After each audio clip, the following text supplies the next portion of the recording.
Welcome back everyone. Welcome to civil service study. ये practice set number 71 है जो UP PCS की अपनी टेस्ट सीरीज चल रही थी। उसमें हमने इंडियन पॉलिटी का क्विक रिवीजन स्टार्ट किया था और उसमें हमने संसद यानी पार्लियामेंट को कवर कर रहे हैं, जिसमें 3 से 4 या लगभग 5 टेस्ट वीडियो लगेंगे। तो चलिए स्टार्ट करते हैं उसी के आगे से जहाँ तक हो गया था। तो लास्ट जो अपना क्वेश्चन था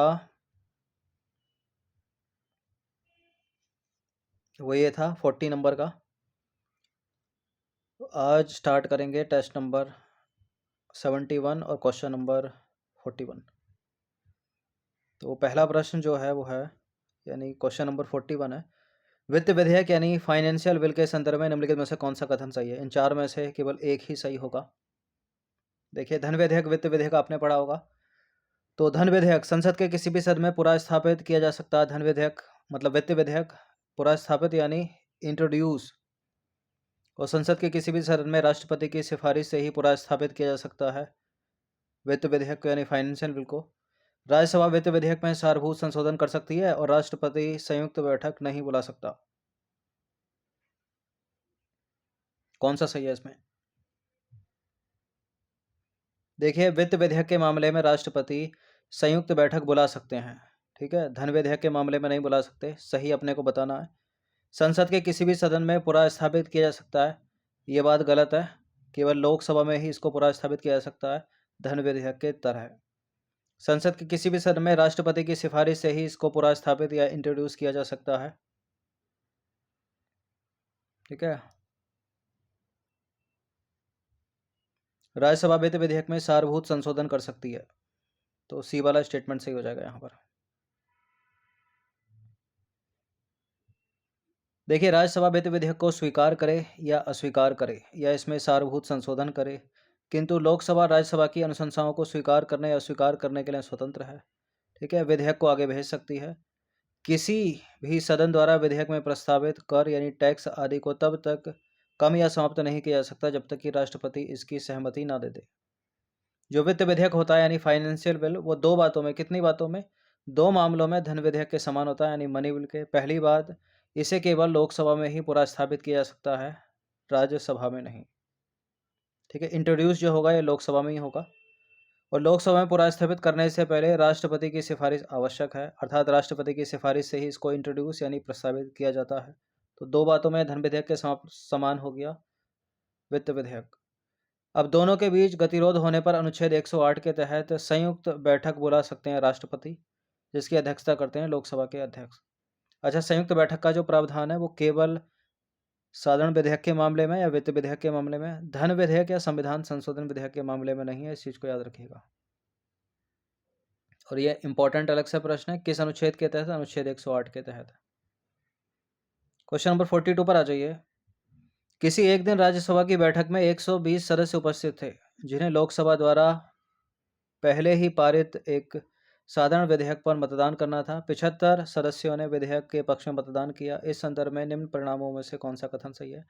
ये पॉलिटी टाइप रीजनिंग है, ठीक है। किसकी बात हो रही है यहाँ पर? एक साधारण विधेयक पर मतदान करना था, 120 सदस्य उपस्थित थे, 75 सदस्यों ने विधेयक के पक्ष में मतदान किया। अब क्या हुआ विधेयक के साथ? ये चार स्टेटमेंट है यहाँ पर। विधेयक पारित नहीं समझा जाएगा, विधेयक पारित नहीं माना जाएगा, विधेयक पारित नहीं माना जाएगा, विधेयक पारित घोषित कर राष्ट्रपति की अनुमति के लिए भेज दिया जाएगा।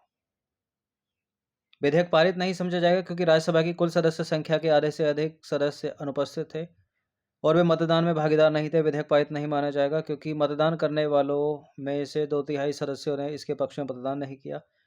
विधेयक पारित नहीं माना जाएगा और पुनर्विचार के लिए लोकसभा को लौटाना होगा। देखिए, साफ साफ लिखा, साधारण विधेयक के बारे में बात हो रही है। साधारण विधेयक के बारे में बात हो रही है। राज्यसभा की बैठक में 120 सदस्य उपस्थित थे, जिन्हें लोकसभा ने पहले ही पारित कर रखा, मतदान करना था। अब 75 ने मतदान कर दिया। आधे से अधिक की आवश्यकता होती है ना, यानी 60 + 1, यानी अगर 61 ने भी मतदान कर दिया तो विधेयक पारित माना जाएगा 120 के में से। अब यहाँ 75 ने मतदान कर दिया विधेयक के पक्ष में, तो विधेयक तो पारित हो गया ना।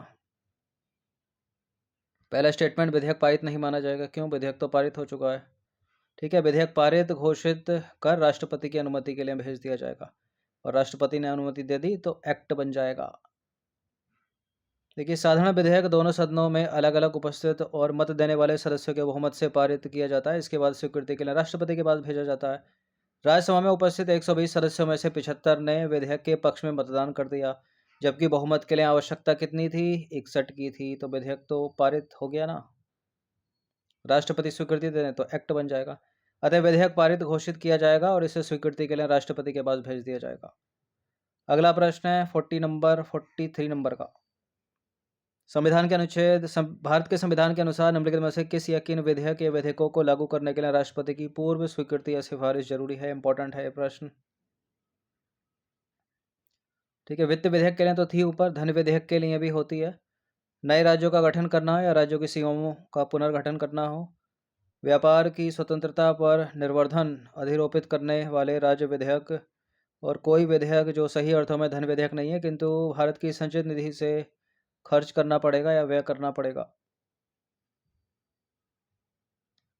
देखिए, इन सभी के लिए राष्ट्रपति की पूर्व स्वीकृति की आवश्यकता होती है। तो इसका आंसर हो जाएगा डी वाला स्टेटमेंट 1 2 3 4। तो सारे के सारे सही हैं।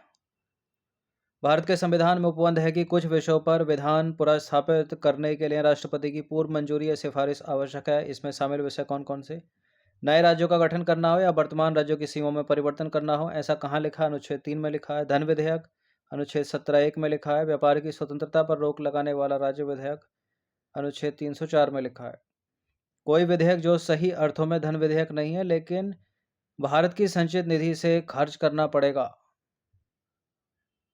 अनुच्छेद 117 के 3 में लिखा है। ऐसा कर विधेयक जो राज्यों का हित निहित हो, जिसमें राज्यों का हित निहित हो, अनुच्छेद 274(1) में लिखा है। इन सभी के लिए राष्ट्रपति की पूर्व सिफारिश या मंजूरी की आवश्यकता है। क्वेश्चन नंबर 44 है, बहुत पूछा गया है प्रश्न। संसद संविधान के किस अनुच्छेद में उपबंधित प्रक्रिया का प्रयोग कर संविधान के किसी भाग में संशोधन कर सकती है? अनुच्छेद 366, 365, 368, 361। सभी को पता होगा इसका आंसर 368 है, कॉन्स्टिट्यूशनल अमेंडमेंट के लिए। देखिए, संसद संविधान के अनुच्छेद 368 में उपबंधित प्रक्रिया का प्रयोग कर संविधान के किसी भाग में संशोधन कर सकती है। क्वेश्चन नंबर 45 पर आ जाइए। संविधान में संशोधन कितने प्रकार से किया जा सकता है? 2 प्रकार, 3 प्रकार, 4 प्रकार, 5 प्रकार। एक तो साधारण बहुमत से हो गया, दूसरा हो गया विशेष बहुमत से, तीसरा हो गया विशेष बहुमत प्लस आधे से अधिक राज्यों के विधानमंडल की आवश्यकता, यानी 3 हो गए। तो बी है इसका आंसर। देखिए, संविधान में संशोधन 3 प्रकार से किया जा सकता है। संसद में साधारण बहुमत द्वारा, संसद में विशेष बहुमत द्वारा, संसद में विशेष बहुमत और कम से कम आधे राज्यों के विधानमंडल के अनुसमर्थन से। याद रखिएगा। क्वेश्चन नंबर 46 पर आ जाइए। निम्नलिखित में से कौन सा विषय या विषय जिससे संबंधित संवैधानिक प्रावधानों में भारत की संसद साधारण बहुमत से परिवर्तन कर सकती है? कौन कौन से विषय हैं जिसमें साधारण बहुमत से ही परिवर्तन हो जाएगा, यानी साधारण विधेयक से ही परिवर्तन हो जाएगा? राज्यों का नाम परिवर्तन करना, उनकी सीमाएं परिवर्तन, उनका क्षेत्र बदलना, राज्य विधान परिषद का निर्माण करना या उसकी समाप्ति करना, अनुसूचित क्षेत्रों, अनुसूचित जनजातियों का प्रशासन से संबंधित ऊपर नीचे दिए गए कूट का प्रयोग करके सही उत्तर का चुनाव कीजिए। देखिए, किसी राज्य का नाम चेंज करना हो संसद को, उसकी सीमाएं बदलनी हो, उसका क्षेत्र बदलना हो, साधारण बहुमत से हो जाएगा। राज्य विधान परिषद का निर्माण करना हो, उसकी समाप्ति करनी हो, साधारण बहुमत से हो जाएगा। अनुसूचित क्षेत्रों, अनुसूचित जनजातियों का प्रशासन से संबंधित उपबंध, ये भी साधारण विधेयक या बहुमत से हो जाएंगे। डी है इसका आंसर। तो उपरोक्त सारे के सारे सही हैं। संविधान के कुछ उपबंधों में परिवर्तन संविधान का संशोधन नहीं समझा जाता, और संसद संविधान के ऐसे उपबंधों में साधे बहुमत या साधारण बहुमत से परिवर्तन कर सकती है। देखिए, साधारण बहुमत प्रत्येक सदन में उपस्थित और मतदान करने वालों का बहुमत होता है। इसके द्वारा संसद संविधान के निम्नलिखित उपबंधों को बदल सकती है।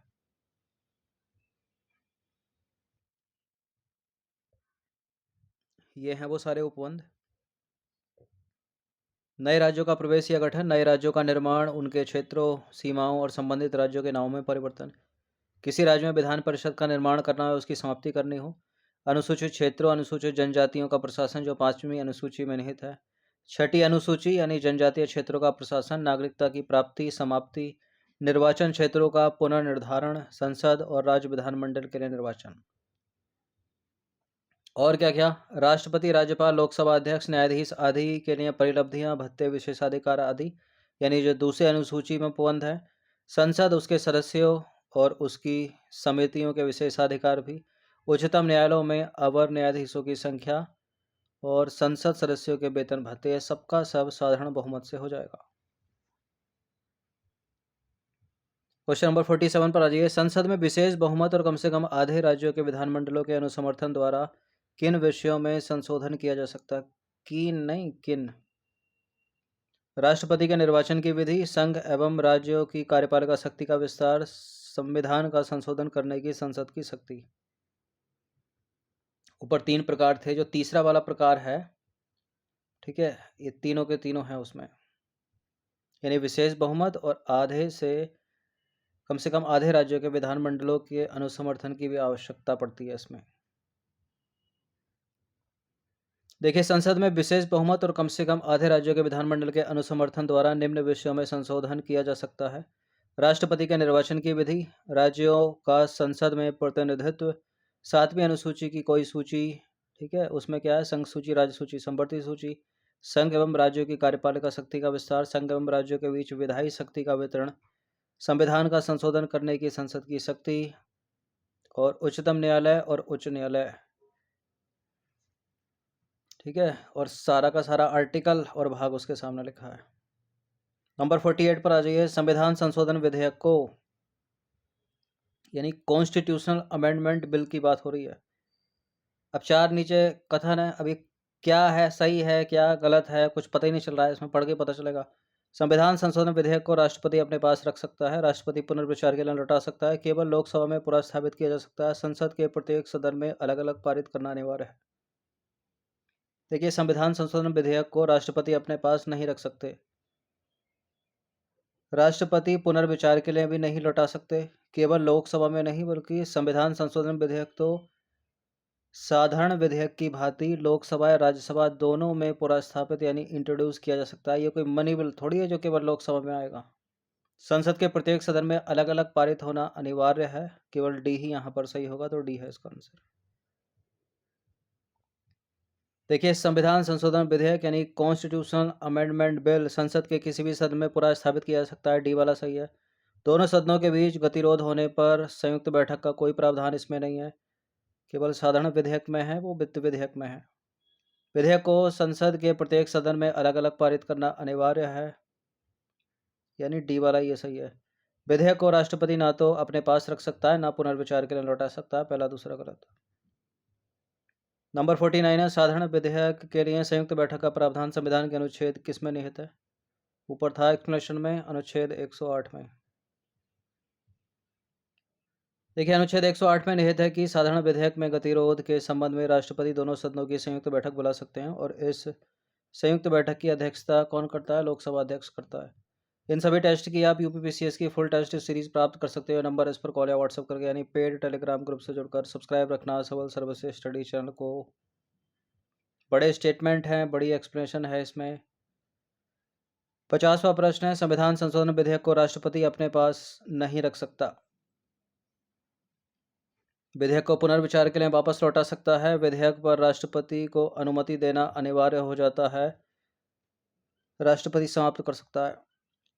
संविधान संशोधन विधेयक को राष्ट्रपति समाप्त नहीं कर सकता, विधेयक पर राष्ट्रपति को अनुमति देना अनिवार्य हो जाता है, विधेयक को पुनर्विचार के लिए वापस लौटा सकता है, अपने पास नहीं रख सकता। देखिए, इसमें तो दो बातें सही हो रही हैं, अपने पास भी तो नहीं रख सकता, अपने पास रख सकता है यहाँ होना चाहिए था। फिलहाल इसका सी आंसर सही है। देखिए, दोनों सदनों द्वारा पारित विधेयक जब राष्ट्रपति के पास अनुमति के लिए जाता है तो राष्ट्रपति अनुच्छेद 111 के तहत विधेयक को अपने पास नहीं रख सकता और ना ही विधेयक को पुनर्विचार के लिए लौटा सकता है, अर्थात विधेयक पर राष्ट्रपति को अनुमति देना अनिवार्य हो जाता है। अपने को इसको करेक्ट करना पड़ेगा, अपने पास रख सकता है इसलिए ये गलत, ये गलत, ये गलत, ये सही। ठीक है, अनुमति देना अनिवार्य है। क्वेश्चन नंबर 51 पर आ जाइए। 51 क्या है? संविधान संशोधन के संदर्भ में निम्नलिखित कथनों में से कौन सा कथन सही है? संविधान के भाग 22 के अनुच्छेद 368 में संविधान संशोधन के संबंध में उपबंध है। संविधान संशोधन विधेयक राष्ट्रपति की पूर्व स्वीकृति से ही इंट्रोड्यूस किया जा सकता है। संसद और राज्य के विधानमंडल को संविधान में संशोधन करने की शक्ति है। संविधान संशोधन विधेयक सरकारी या गैर सरकारी सदस्य द्वारा पूरा स्थापित यानी इंट्रोड्यूस किया जा सकता है। कौन सा कथन सही है? देखिए, संविधान के भाग 20 में ना कि 22 में अनुच्छेद 368 में संविधान संशोधन विधेयक के संबंध में उपबंध है। तो ये सही है, लेकिन ये गलत है, इसलिए पूरा गलत है। संविधान संशोधन विधेयक राष्ट्रपति की पूर्व स्वीकृति से ही पूरा स्थापित किया जा सकता है, ये गलत है। संसद और राज्य विधानमंडल में को संसद में संविधान में संशोधन करने की शक्ति है, केवल संसद के पास है, राज्य के विधानमंडल के पास नहीं है। संविधान संशोधन विधेयक सरकारी या गैर सरकारी सदस्य द्वारा पूरा स्थापित किया जा सकता है, ये डी वाला सही है। देखिए, एक ए बी और सी गलत है, डी सही है। तो संविधान के भाग 20 में ना कि 22 में 368 में संविधान संशोधन के बारे में उपबंध है। संविधान संशोधन विधेयक को पूरा स्थापित करने के लिए राष्ट्रपति की पूर्व स्वीकृति की आवश्यकता नहीं है, वो केवल धन विधेयक के लिए है।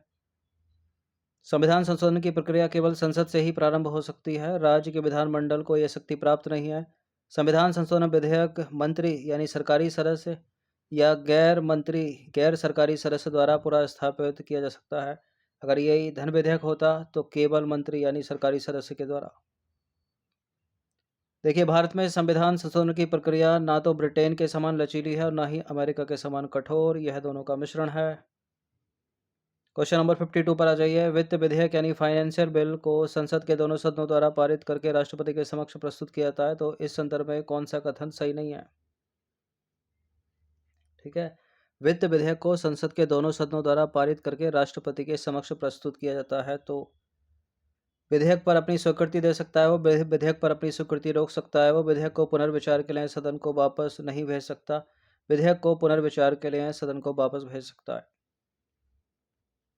फाइनेंशियल बिल, वित्त विधेयक, लोकसभा ने पारित कर दिया, राज्यसभा ने पारित कर दिया, आया राष्ट्रपति के पास, तो राष्ट्रपति विधेयक पर अपनी स्वीकृति दे सकता है, विधेयक पर अपनी स्वीकृति रोक सकता है, विधेयक को पुनर्विचार के लिए वापस भेज भी सकता है, विधेयक को पुनर्विचार के लिए वापस नहीं भेज सकता। यही वाली बात गलत है, यही अपना आंसर है।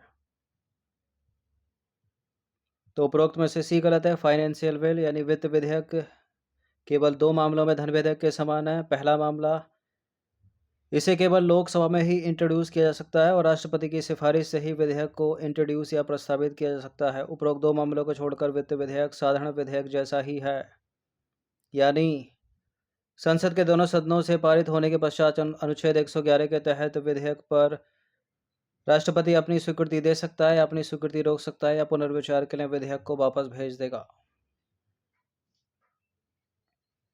क्वेश्चन नंबर 53 पर आ जाइए। निम्नलिखित कथनों पर विचार करेंगे। तीन कथन है, यहाँ पर कौन सा कथन सही होगा? सभी धन विधेयक वित्त विधेयक होते हैं।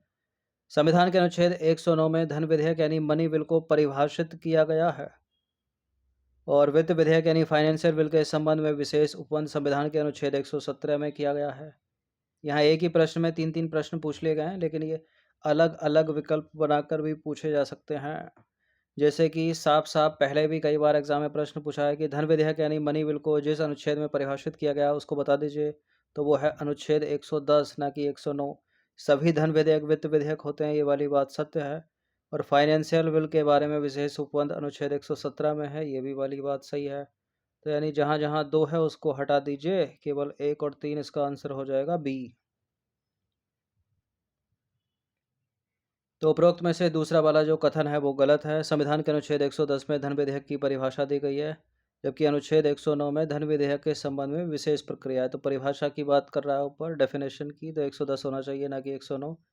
सभी धन विधेयक वित्त विधेयक होते हैं, किंतु सभी वित्त विधेयक धन विधेयक नहीं होते। इंपॉर्टेंट लाइन है, इसको याद रखना। संविधान के अनुच्छेद 117 में वित्त विधेयक के संबंध में विशेष उपबंध है। वित्त विधेयक तीन प्रकार के होते हैं: धन विधेयक, वित्त विधेयक एक, वित्त विधेयक दो। धन विधेयक जो अनुच्छेद 110 में, वित्त विधेयक 1 अनुच्छेद 117(1) में, वित्त विधेयक 2 अनुच्छेद 117(3) में। क्वेश्चन नंबर 54 पर आ जाइए। दो स्टेटमेंट। कोई विधेयक यदि लोकसभा के अध्यक्ष द्वारा धन विधेयक प्रमाणित किया जाता है तो उसके प्रकार पर किसी न्यायालय में प्रश्न नहीं किया जा सकता। धन विधेयक को केवल मंत्री द्वारा ही प्रस्तुत किया जा सकता है। बिल्कुल ये करेक्ट है, दोनों की दोनों बातें, सी है इसका आंसर।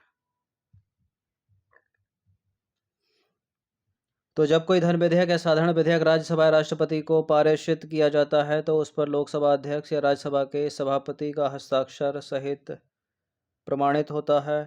धन विधेयक को केवल मंत्री द्वारा ही प्रस्तुत किया जा सकता है। इस प्रकार सभी धन विधेयक सरकारी विधेयक होते हैं। क्वेश्चन नंबर 55 है। निम्नलिखित कथनों पर विचार करेंगे। पहला कथन है, धन विधेयक को लोकसभा द्वारा अस्वीकृत कर दिया जाता है तो सरकार को त्यागपत्र देना पड़ता है। सभी धन विधेयक सरकारी विधेयक होते हैं। बिल्कुल ये करेक्ट है, दोनों के दोनों स्टेटमेंट, सी है इसका आंसर। तो धन विधेयक को लोकसभा द्वारा अस्वीकृत कर दिया जाता है तो सरकार को त्यागपत्र देना पड़ता है। अगर यही स्टेटमेंट होता कि सरकार को त्यागपत्र देने की आवश्यकता नहीं है तो वो गलत होता। धन विधेयक को केवल मंत्री द्वारा ही प्रस्तुत किया जा सकता है। इस प्रकार सभी धन विधेयक सरकारी विधेयक होते हैं। क्वेश्चन नंबर 56 पर आ जाइए। संविधान के अनुच्छेद 110 में धन विधेयक की परिभाषा दी गई है। इस संदर्भ में निम्नलिखित में से कौन सा विषय इस परिभाषा के अंतर्गत नहीं है? किसी कर का अधिरोपण, उत्साधन, परिहार, परिवर्तन या विनियमन, भारत सरकार द्वारा धन उधार लेने या कोई प्रत्याभूति देने का विनियमन, भारत की संचित निधि, आकस्मिक निधि की अभिरक्षा, जुर्माने या अर्थदंड से संबंधित उपबंध जो है धन विधेयक में शामिल नहीं होते। तो डी वाला स्टेटमेंट अपना आंसर होगा यहाँ पर। तो डी वाला स्टेटमेंट है यहाँ पर। संविधान के अनुच्छेद 110 के तहत धन विधेयक के अंतर्गत निम्नलिखित विषयों को शामिल किया गया है। कौन कौन से हैं वो विषय? किसी कर का अधिरोपण, उत्साधन, परिहार, परिवर्तन या विनियमन, भारत सरकार द्वारा धन उधार लेने या कोई प्रतिभूति देने का विनियमन, भारत की संचित निधि, आकस्मिक निधि की अभिरक्षा तथा ऐसी किसी निधि में धन जमा करना या उससे धन निकालना, भारत की संचित निधि से धन का विनियोग, किसी खर्च को, ठीक है, व्यय यानी खर्च को भारत की संचित निधि पर भारित खर्च घोषित करना या ऐसे खर्च की रकम को बढ़ाना, और भारत की संचित निधि या लोक लेखों में किसी प्रकार की धन की प्राप्ति या अभिरक्षा या इनमें व्यय या संघ या राज्यों के लेखाओं का परीक्षण आदि। ये सारे के सारे जो हैं वो अनुच्छेद 110 के तहत धन विधेयक हैं। ठीक है, जुर्माने या अर्थदंड संबंधी विषय इसकी परिभाषा में शामिल नहीं है। ये सारे के सारे प्रश्न इंडियन पॉलिटी एम लक्ष्मीकांत के हैं। ठीक है, क्वेश्चन नंबर 57 पर आ जाइए। निम्नलिखित में से कौन सा कथन धन विधेयक के संबंध में सही है? एक टॉपिक से कितनी तरह से प्रश्न बनाया जा सकता है ये आप देख सकते हो उसमें। एक बार फिर से धन विधेयक के बारे में गलत स्टेटमेंट। लोकसभा अध्यक्ष यह निर्णय करने के लिए अंतिम प्राधिकारी है कि कोई विधेयक धन विधेयक है या नहीं। लोकसभा द्वारा पारित किसी विधेयक को राज्यसभा द्वारा 14 दिनों के भीतर लौटाया जाना और विचारार्थ भेजा जाना आवश्यक है। राष्ट्रपति किसी धन विधेयक को लोकसभा में पुनर्विचार के लिए नहीं लौटा सकता। धन विधेयक संसद के दोनों सदनों में से किसी भी सदन में पुनर्स्थापित किया जा सकता है, यानी इंट्रोड्यूस किया जा सकता है। गलत है, धन विधेयक को तो केवल लोकसभा में ही इंट्रोड्यूस किया जाता है ना, उसके बाद ही भेजा जाता है राज्यसभा में। तो कोई विधेयक धन विधेयक है या नहीं, इसका निर्णय लेने के लिए लोकसभा स्पीकर, ठीक है, लोकसभा द्वारा पारित धन विधेयक को राज्यसभा में जब भेजा जाएगा तो उसके पास 14 दिन है, ठीक है, उस पर अपनी स्वीकृति दे दे। कोई संशोधन करेगी तो वो मान्य होगा नहीं, लोकसभा का मन माने उसको या ना माने। राष्ट्रपति किसी धन विधेयक को पुनर्विचार के लिए नहीं लौटा सकता, ये भी सही है। तो ऊपर के तीनों करेक्ट, चौथा है गलत, वही अपना आंसर। तो डी सही नहीं है यहाँ पर। देखिए, संविधान के अनुच्छेद 109 में धन विधेयक के संबंध में विशेष प्रक्रिया का उपबंध है और परिभाषा है 110 में। अनुच्छेद 109(1) में उपबंध है कि धन विधेयक राज्यसभा में पुनर्स्थापित यानी इंट्रोड्यूस नहीं किया जाएगा, अर्थात धन विधेयक को केवल लोकसभा में ही इंट्रोड्यूस किया जाएगा। संविधान के अनुच्छेद 110(3) में उपबंध है कि यदि यह प्रश्न उठता है कि कोई विधेयक धन विधेयक है या नहीं, इसका अंतिम निर्णय कौन लेगा, तो लोकसभा स्पीकर लेगा। अनुच्छेद 109(2) में उपबंध है कि लोकसभा द्वारा पारित किसी विधेयक को राज्यसभा द्वारा 14 दिनों के भीतर लौटाया जाना आवश्यक है। अनुच्छेद 109(5) में उपबंध है कि इन 14 दिनों के भीतर राज्यसभा अगर धन विधेयक को नहीं लौटाती है तो वो राज्यसभा की सहमति के साथ ही प्रस्तुत माना जाएगा। ठीक है। धन विधेयक को जब राष्ट्रपति के समक्ष प्रस्तुत किया जाता है तो राष्ट्रपति को या तो स्वीकृति दे देता है राष्ट्रपति, या रोक सकता है स्वीकृति, किंतु पुनर्विचार के लिए लोकसभा को नहीं लौटा सकता। धन विधेयक को लोकसभा में प्रस्तुत करने से पहले ही राष्ट्रपति की पूर्व अनुमति ली जाती है, इसलिए। क्वेश्चन नंबर 58, बड़ा सा प्रश्न है, ये तो काफी आसान सा है, लेकिन देखिए, संसद के दोनों सदनों द्वारा पारित कोई साधारण विधेयक भारत के राष्ट्रपति के पास अनुमति के लिए भेजा जाता है तो संविधान के अनुच्छेद 111 के तहत राष्ट्रपति विधेयक को पुनर्विचार के लिए वापस लौटा सकता है।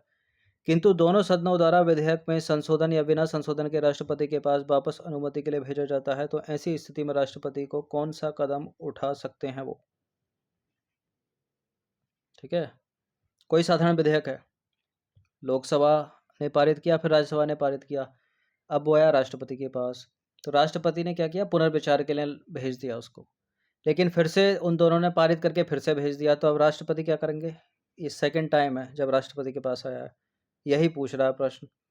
विधेयक को पुनर्विचार के लिए वापस लौटा सकता है राष्ट्रपति। विधेयक पर अनुमति देने के लिए राष्ट्रपति बाध्य है। विधेयक पर अपनी अनुमति रोक सकता है और ऐसी स्थिति में विधेयक समाप्त हो जाएगा। उपरोक्त में से कोई नहीं।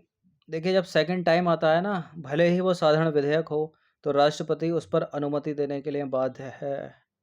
ठीक है, बी है इसका आंसर। तो कोई साधारण विधेयक दोनों सदनों द्वारा पारित होने के पश्चात राष्ट्रपति के समक्ष प्रस्तुत किया जाता है तो राष्ट्रपति निम्नलिखित कदम उठा सकते हैं। पहली बार में वो क्या क्या कदम उठा सकते हैं।